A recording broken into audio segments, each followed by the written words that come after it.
Hey everyone, I'm really excited to share this with you.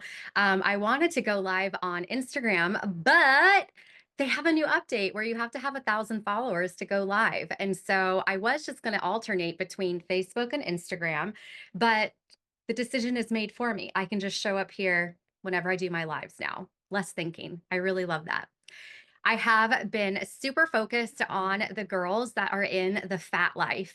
And I really love how the container is so in alignment with my human design as being a manifesting generator 6-2 solar plexus authority, because I have been pouring most of my energy into the container so that they really get the most out of it.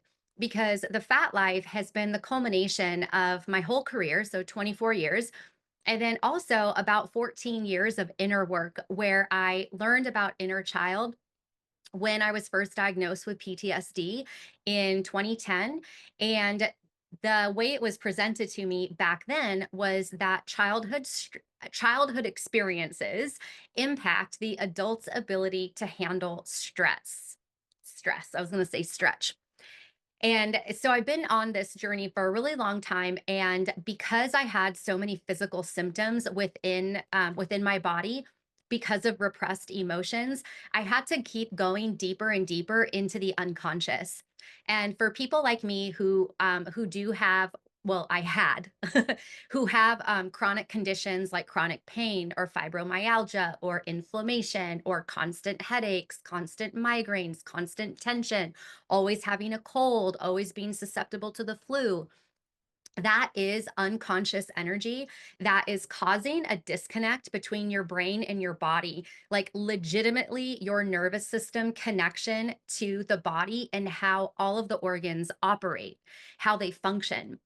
And when you're working with the unconscious, it's very frustrating because the unconscious is the total unknown. You really have to do a lot of extensive inner work to access the emotions that are stored there.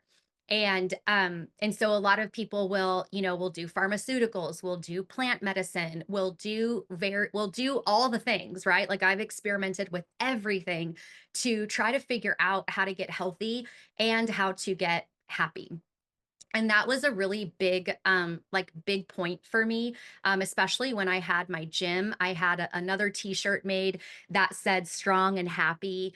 The logo for Pilates Barbell Club was "Flexible Strength," and so I've been on this journey for a really long time. And so in the Fat Life, it's the culmination of everything that I've done professionally and personally, all the highest payoffs, like every rabbit hole that I've ever gone down, I extracted the things that I really saw were the most impactful and got rid of all the other stuff so that the process in the Fat Life could be as quickly as possible. So in the Fat Life, I've been really focusing on the ladies there because I feel really honored that they trusted me with their money and with their time and with their emotions. Like we're talking about very, personal things in this container. Um, and they're trusting me to try a new way to do things. And it's been really cool because the three women that are in the container have totally different lanes of spirituality, familiarity with the unconscious, and energy work, as well as with diet and exercise. So just like to kind of like summarize, we have one woman who had severe attachment trauma as an infant with the way she was treated, with the things that were going on in the environment, and the severity of her dysregulated nervous system really shows up in so much like uncontrollable anxiety. But now the flip side of that is that she is so attuned to the unconscious. She is so sensitive to energy, and the way she loves and the way that inner child, that inner infant wants to love sends out a signal to where a lot of people are very responsive to her energy and love being around her, and she's able to guide women in like certain spiritual aspects. But for her, in her physical lived experience, her physical body is riddled with anxiety and she's really inconsistent with taking care of herself. So for her in the container, she actually hasn't used a lot of the tools that I have provided. Like I have an enormous platform of videos about specific astrological placements that really help your childhood make sense. I whittle down inner child work so that you can grasp the very specific concepts that get us screwed up with the habits necessary to achieve our fitness goals. I have a huge library, so much stuff, so that when we have a conversation, I'm like, go watch such and such video, then tell me what's coming up for you. So in the case of this woman, she really hasn't used any of the tools. It's all been me showing up for her as a parent that's holding her to the line, holding her to the fire of like, hey, did you do X, Y, and Z? Why not? And also loving her, like really, really loving her as that inner infant. Like this is deep stuff. And so what the container has done for her is that even though she hasn't been using the tools that I provided, her eating habits have changed. The relationship with her body has changed. She's able to actually discern the energetic experience in her body of what is an unconscious trigger of that little infant trying to reach out for love and support and tenderness, and what is kind of like her throwing in the towel or her perceiving energy that's coming in, right? Because everything is energy. We're perceiving species. Hang on, let me see. So I think somebody's here. No, okay, nobody's here. Just a big truck. Okay. So another woman that's in the container, she has done a lot of like really skilled manifestation work. And so what I mean is your thoughts and feelings are what create our reality. And it's just that we've gotten very, very far removed from our experience of being creative beings. And it's worse and worse and worse with technology, kind of, even though I love technology, but like with social media, like things have gotten really bad with us not being able to recognize that we are a creative being, and it happens through the mind. The mind is perceiving energy that's happening in the field around us, as well as what is emanating from our heart. And the brain is projecting energy, because the brain is also a copy of a copy of a copy. It's learned behavior. And so the learned behavior has an imagination, an unconscious imagination. This is the things never work out for me. Oh, that could work for that person, but it probably won't work for me. It's the self-doubt and it's those limitations that we feel that prevent us from moving forward, right? That's the unconscious. So she's taken a lot of classes to learn how to manifest using the brain and its capabilities. And then she also is coming to an age and stage in her life as a 6'2" in human design, where she retracts herself, goes onto the roof, as human design says, and then really kind of like reflects on all the life experiences so that she can come down off the roof and then present her sage wisdom. And she has a ton of transpersonal placements in her astrological natal chart.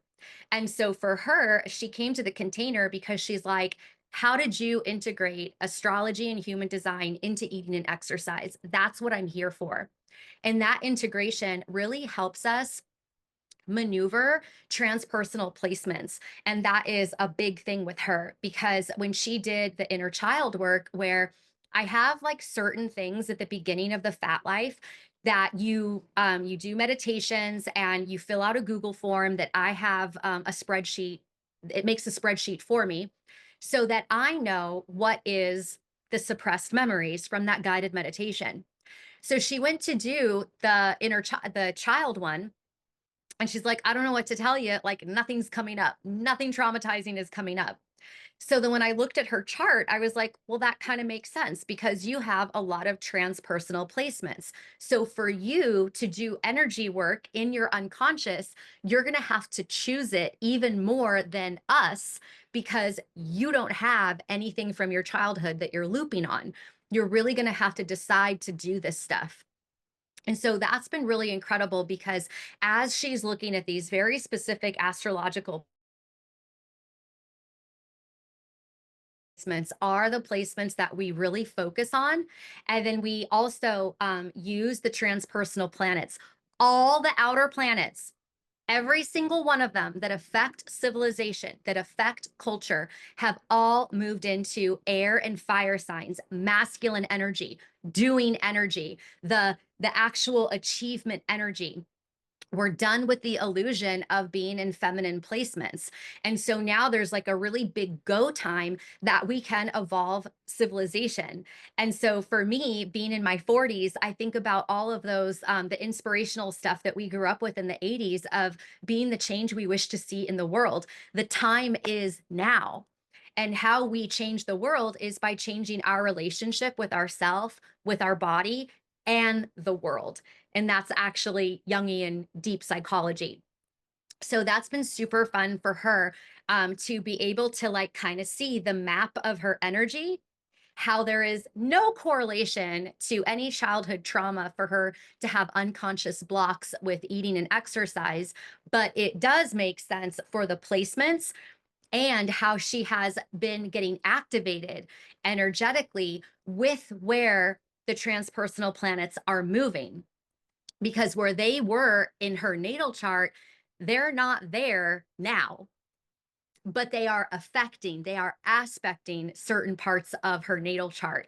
So she's having this totally unconscious activation of like, what do I do with this? And so that's been really cool for her.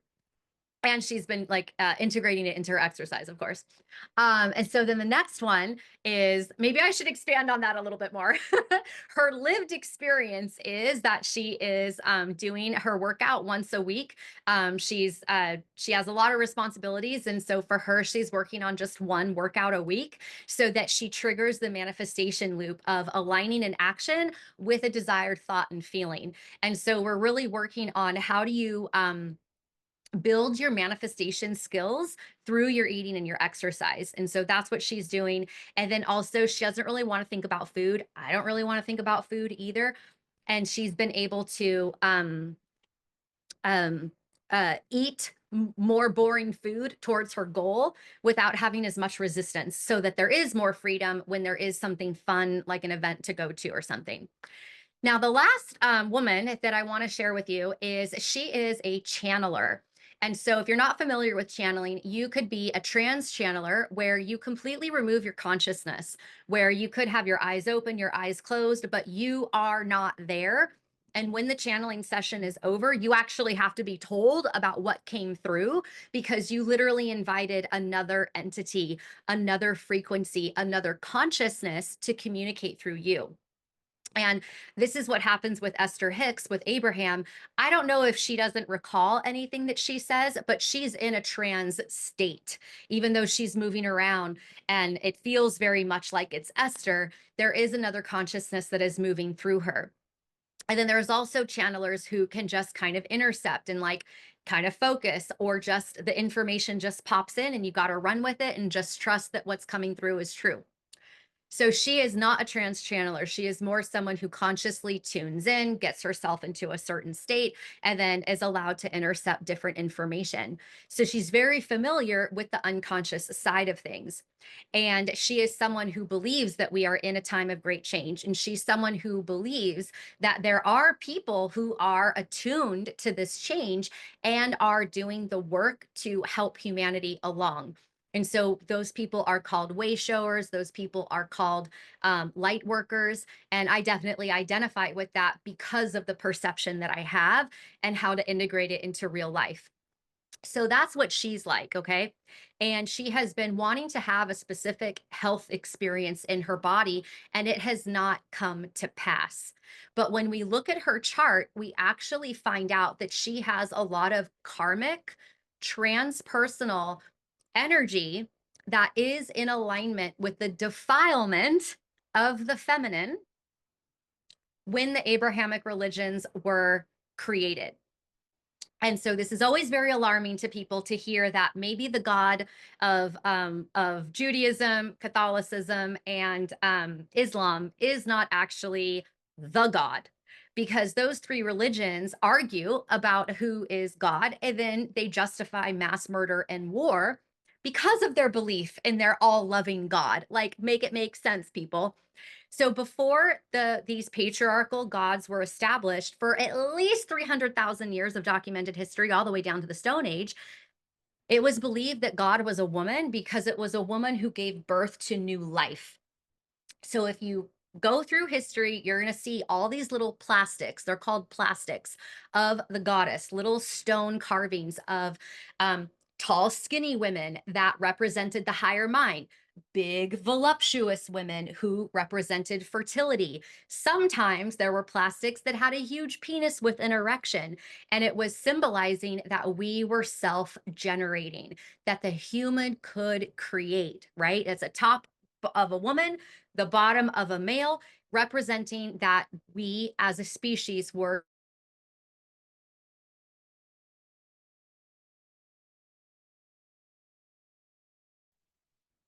energetically, emotionally, and physically some of the things that the originators of the patriarchy, the Jewish God, specifically the Jewish God, had to defile the woman, make her dirty, make her a prostitute, make her evil, because all of that is associated with feminine energy. And as the evolution of consciousness goes, we are moving out of the unconscious into consciousness, right? You follow? We are conscious creators. And so as a civilization was developing to create consciously, to provide structure, the masculine energy is what provides structure and our world culture. So as the world culture 2 to 4,000 years ago was evolving to a male deity, we had more infrastructure, we had more organization, but in order for the belief system to shift, everything associated with woman and female and goddess had to be obliterated, had to be defiled. And so this final woman in the PHAT Life that I'm talking with you about, she has those placements. She has the belief system in evolution that we're in a time of great change. And she has the physical experience of what matches what would be defiled about the woman, about her body, about her physical functions, all of it. So for her, it's been very fascinating to be able to see how this is playing out, because of course she's having health issues and they are kind of sad to deal with. But this is giving her so much more perspective and so much more application to really change what's going on with the relationship with her body, take care of her body differently, organize her life differently, so that ideally she gets her mind body reconnected on a very deep level, and the health issues that she's having are no longer health issues. So this has just been so fabulous in the PHAT Life. So I wanted to share that with you. And so the amount of energy that I've been pouring into this container, I've been paying attention to the transits. I've been integrating the full moon and the new moon in our conversations, because I really wanted to deepen this energetic experience with them. And so I'm back here doing the live streams and doing some YouTubes and everything, because we are officially in the pre-launch, whatever you want to call it, for the September 8th container that's coming up. So today I want to share with you how to work with feminine energy. And the feminine energy is so easy to see in food, which makes the energy work very, very tangible. So what I want to like kind of segue into right now is that when the whole goal is that you trust your body, that you don't need permission to eat what you like, and that you could lead yourself to eat in alignment with goals, lifestyle, and joy. And these three concepts are concepts that on an unconscious level is about suppressing your feelings. And so if you suppress your feelings, you're going to have the emotion of anger go on top, retaliation. If we do not acknowledge our sadness, our disappointment, any negative, low vibe emotion, if we do not acknowledge that, then the thing that comes on top of it is anger. So just think about it: when someone hurts your feelings and you're feeling very vulnerable, like maybe there's like, it's like the tail end of a really bad relationship where you're like, whoa, this is like not working out. And so instead of feeling sad and disappointed that you've been let down or that there was a betrayal, like whatever it is, instead of actually being like, oh my God, I am so sad, and like let yourself cry and let yourself feel that, what actually happens to not go through that is we get angry, right? We figure out how that guy or that girl is like such a screw up. We figure out how to displace the negative feeling into anger so that that is actually easier for us to deal with. It's way easier to be angry at someone, to actually be like, to actually allow yourself to be vulnerable with a wound of feeling sad or disappointed. Because when we feel sad or disappointed, that goes into rejection that we may have had from parents, from peers, from different times in our life where our brain wasn't fully developed to have that discernment of like, this person treated me like crap, but I know that when people treat other people poorly, it's really because of how they feel about me. We don't have that discernment when we're really under 25 years old and under, give or take, right? So when we are suppressing our feelings, anger will come up, but also the action is sabotage. Because if you're feeling sad or disappointed, and that's a feminine energy, and on a global unconscious level, it is the feminine that has been repressed in order for the male deity to take place.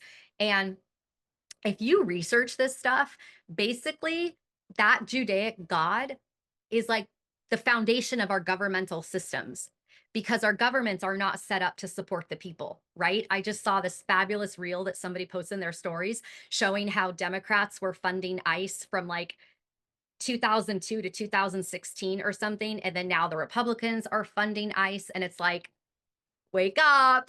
It's the whole government. It's not right or left. It's everyone. So when you are understanding how this feminine energy works, right? You got the feminine energy that's being suppressed, the feelings, the unconscious. We either have anger that comes out to prevent ourselves from feeling that sad emotion, and we have actions.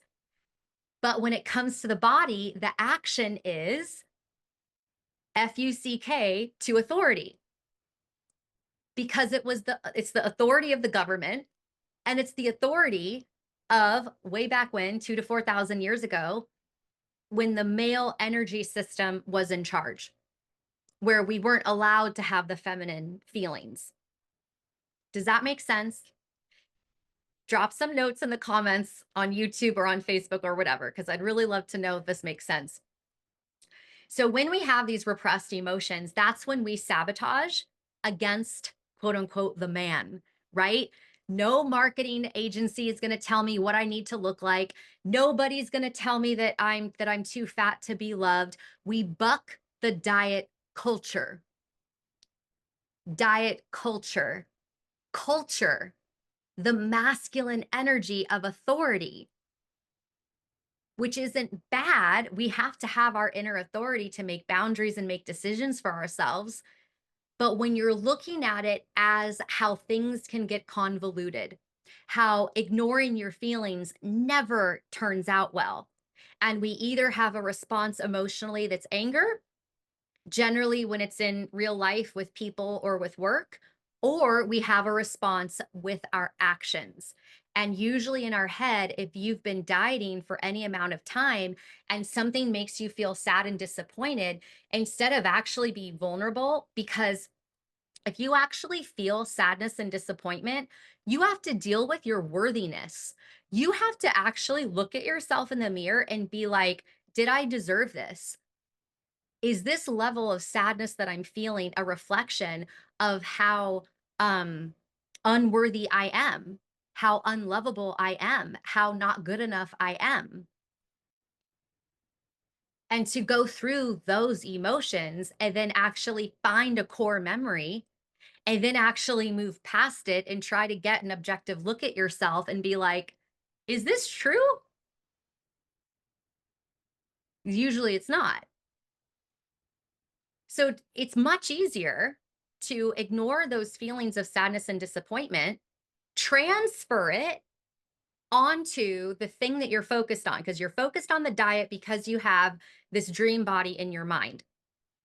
Well, because you're feeling sadness and disappointment, and then you have anger to go on top of it so that you don't have to deal with what sadness and disappointment mean about you, because you're focused on the diet for your dream body that's going to prove to you that you are worthy and lovable, you go sabotage with the food.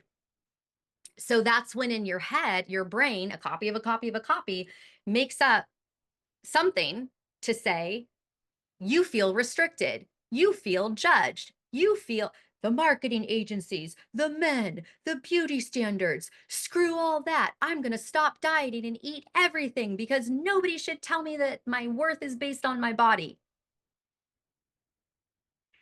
So if we actually just use the food as a mirror or as the container for our emotions, we could process the emotions because we have somewhere to observe them. And when you are leading yourself through this, what that means is that you're able to pay attention to how you're feeling with food, how you feel about your body, how you feel about yourself.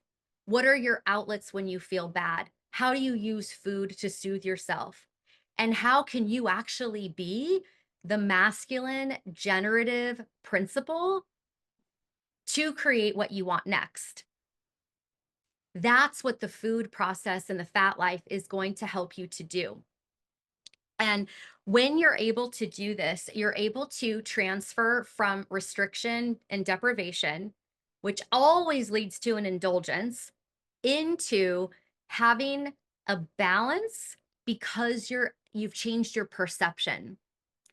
Your perception is made up of feelings and thoughts, and then what you make those mean about you, your worth.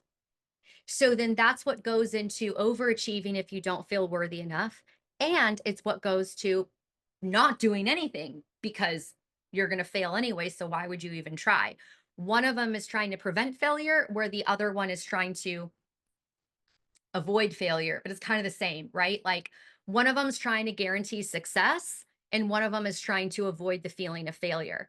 One of them causes overworking, even more restriction. The other one causes inaction totally.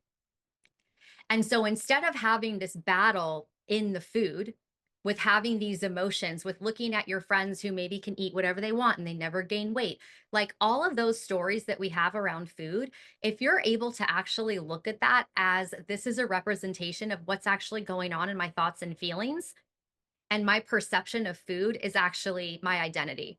It's what I'm making it mean about me. Then all of a sudden, the experience with food gets way more balanced to where you can eat more towards your goals and really enjoy when you're eating something that doesn't necessarily fit your goals without guilt. Because what happens in the fat life is we actually get trained at eating the food that we put on a pedestal, the food that we don't allow ourselves to eat when we're on that emotional high of just starting a diet. We get trained in eating the food that is the binge food so that you can actually be present to the feelings that are happening in your body while you're eating your binge food. Because that binge food is there to regulate you on a chemical, emotional level. The binge is for regulation. So if you were to eat your binge food while you're in a regulated state where you could consciously observe your thoughts and feelings, and then tune into the perception, what you make that mean about you, then you can use your binge food consciously to change your energy. And when your energy is changed, you are more perceptive to triggers, to the actual energy in your body, so that you don't use food to regulate. Then all of a sudden, you're eating moderately. And then all of a sudden, you just shave off a few carbs, shave off a few fat if you want to lose weight over time. It's genius.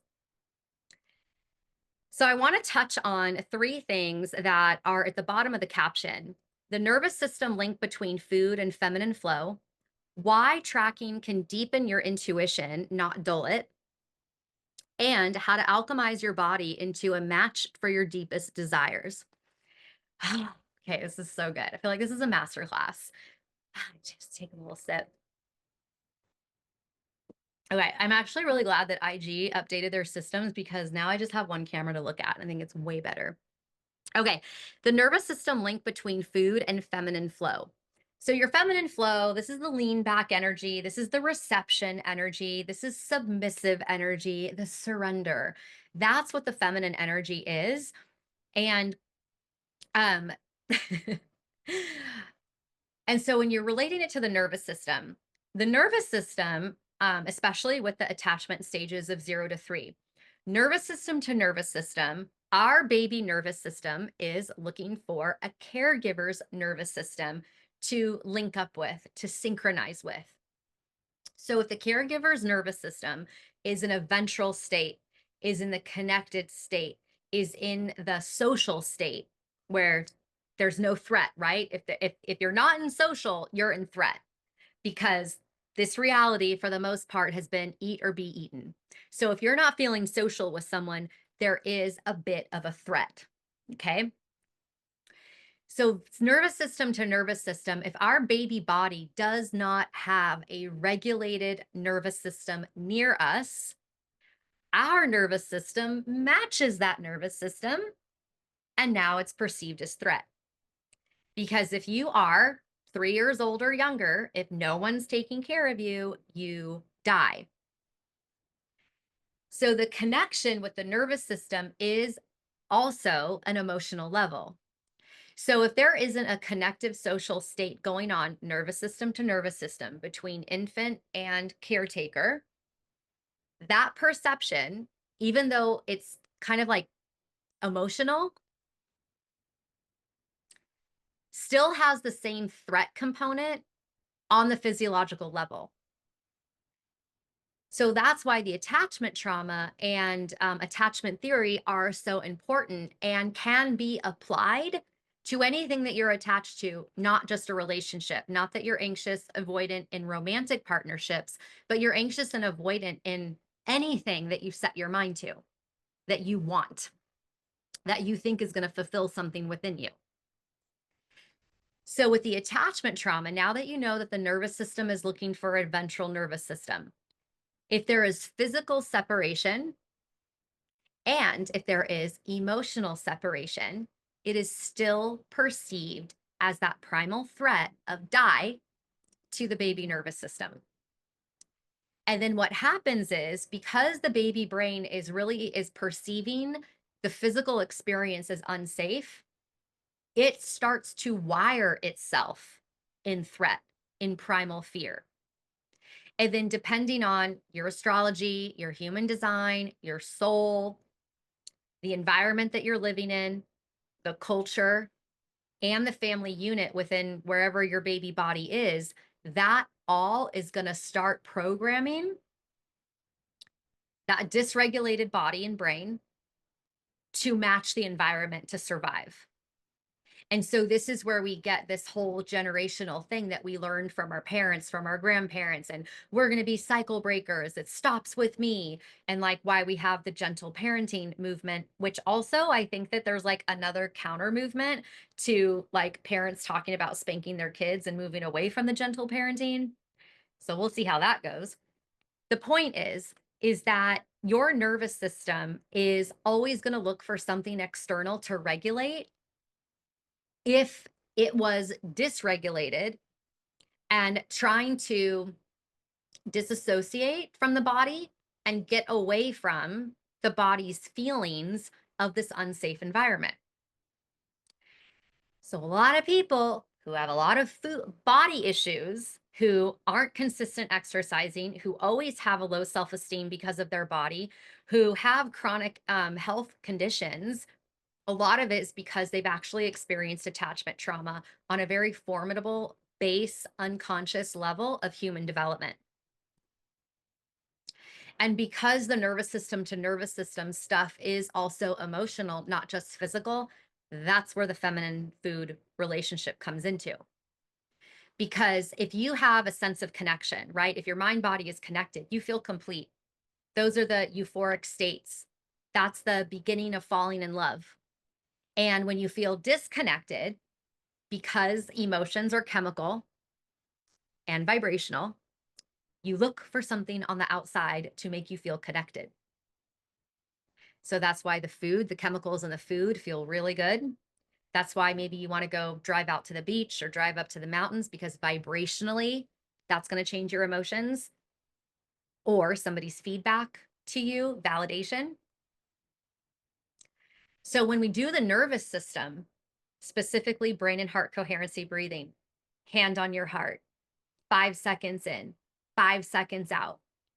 Visualize, imagine something that would make you feel love, joy, appreciation, kindness, care for 3 minutes. Changes your energy, syncs up your brain and your heart. You are now on a nervous system level connected, even if it's momentarily for a few minutes.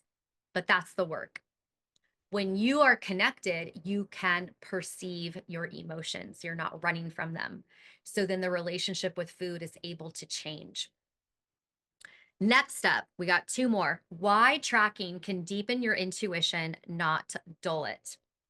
So tracking macros is a very wonderful thing to do. And the bad rap that it gets is like, there's so many things in life that we have to focus on. It's not just simple math, because there's like raw measurements and then there's cooked measurements. And then you've got to plan out your day so that you're not stuck with a whole bunch of carbs and protein at night. Like then you're just stuck with egg whites and rice because you ate all your fats during the day.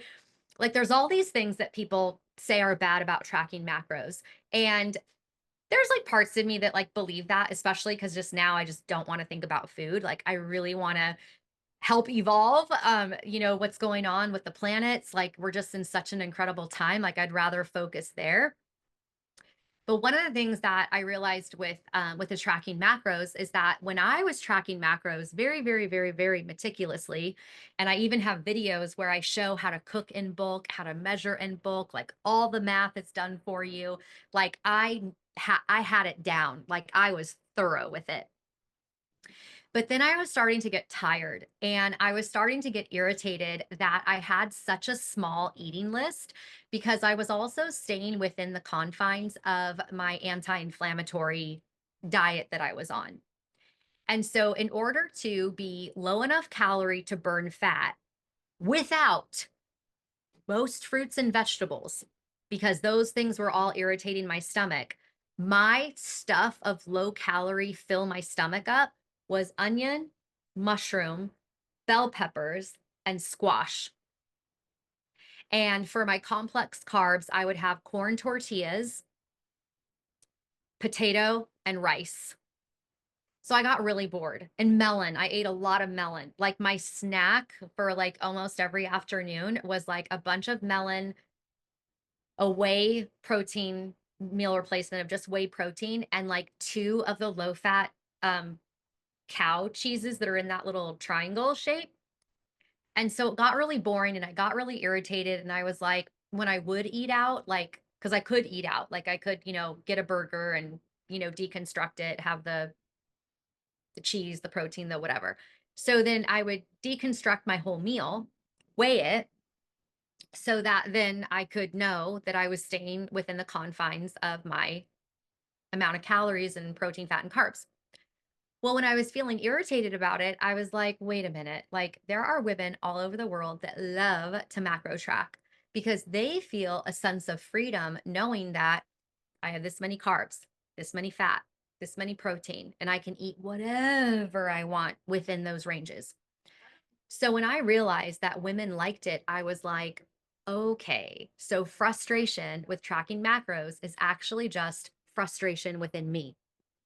And because I am attached to the outcome of having a 6-pack by tracking my macros, I am feeling frustration around macros.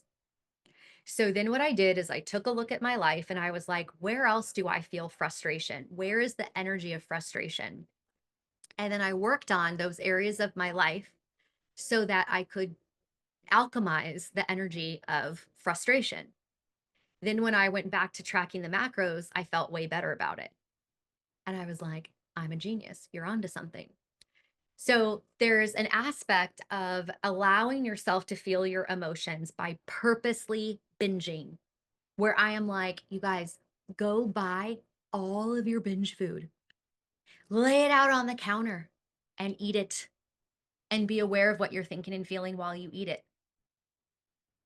And then there's other times where I'm like, no, follow the structure and see what resistance comes up. Because when you follow the structure, you're going to notice the emotions. And then it's up to you to go alchemize them in another area of life so that following the structure actually works. Right?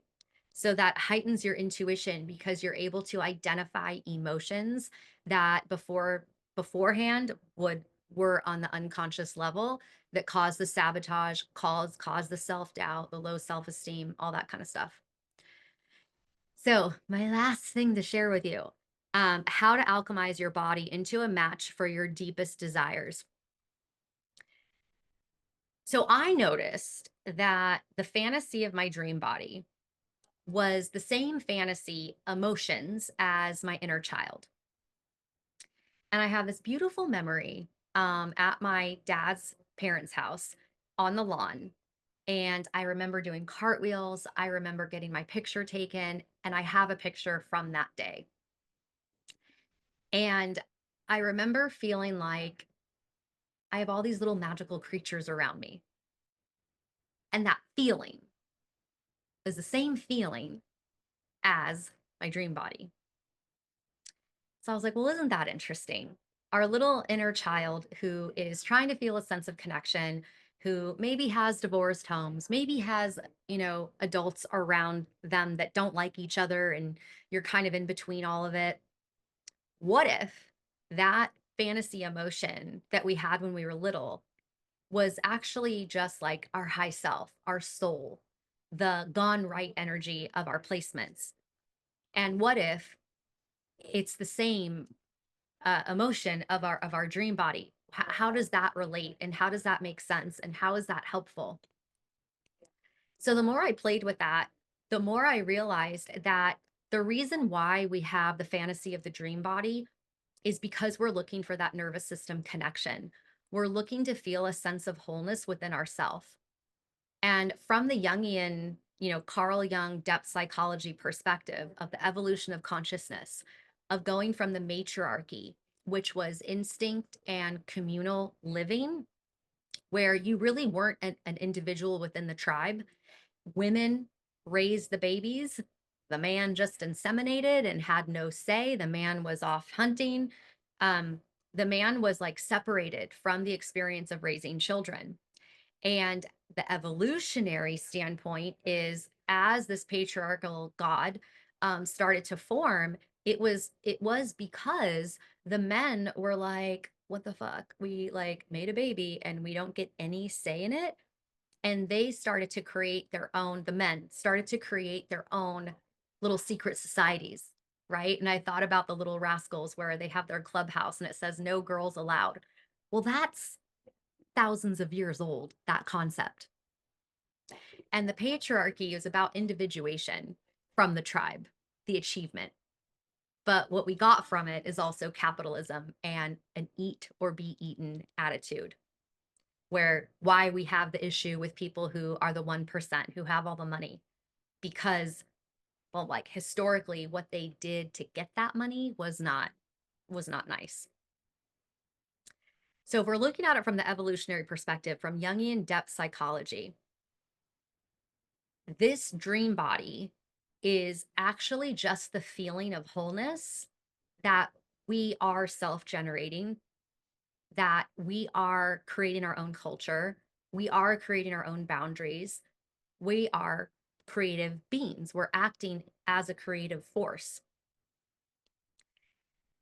So if we're like, okay, I want to manifest something, and the manifestation is there to have a sense of completion within the body, the thoughts and feelings connected to actually have produced something, the achievement.